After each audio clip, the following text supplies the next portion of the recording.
আসসালামু আলাইকুম। তো সবারই মতো আমিও একটু ভিডিও করার ট্রাই করলাম, এইভাবে আগে কখনো করিনি। তো চলেন ভাই, আজ ঘুরে আসি কুয়ালালামপুর, মালয়েশিয়ার রাজধানী। তো পোশাকগুলো পরা শেষ এবং দেখাচ্ছি আপনাদেরকে যে এমন হলো। গ্রাফ সার্চ দিয়েছিলাম, গ্রাফও চলে আসছে।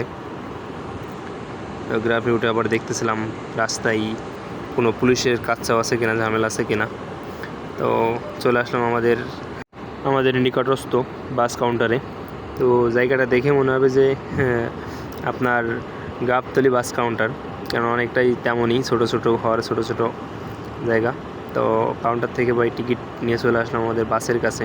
বাসটা দেখেন ভিআইপি, একটা জোস লেভেলের বাস। তো আপনারা ভিতর সাইডটা দেখেন, দেখে একদমই অবাক হয়ে যাবেন, কেননা বাংলাদেশ বিমানের সিটগুলো হয়তো বা এমন না, কারণ আমি আসার সময় বাংলাদেশ বিমানের সিটে আসছিলাম। তো বাংলাদেশ বিমানের সিটগুলো এতটা সুন্দর ছিল না বা এরকম আরামদায়কও ছিল না। তো এখানকার ডাবল ডেকারের বাসগুলো ঠিক খুব সুন্দর, অমায়িক। তো ভাই বাসও ছেড়ে দিছে, বাইরের সাইডটা এটা দেখেন। এটা ছিল আমাদের নিকটস্থ বাস কাউন্টার, জায়গাটার নাম ছিল কুলিম বাস কাউন্টার বলে আর কি এখানে আসে, এটাই।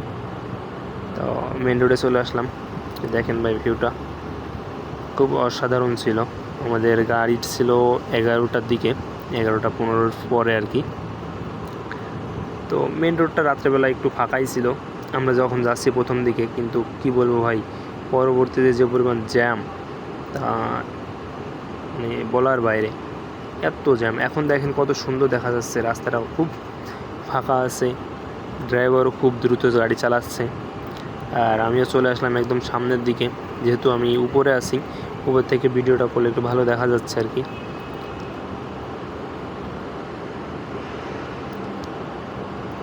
তো মালয়েশিয়ার রাস্তাগুলো যখন ফাঁকা থাকে তখন সুন্দর গাড়ি চালানো যায়, খুব দ্রুতই গাড়ি চালানো যায়, কোনো সমস্যা হয় না।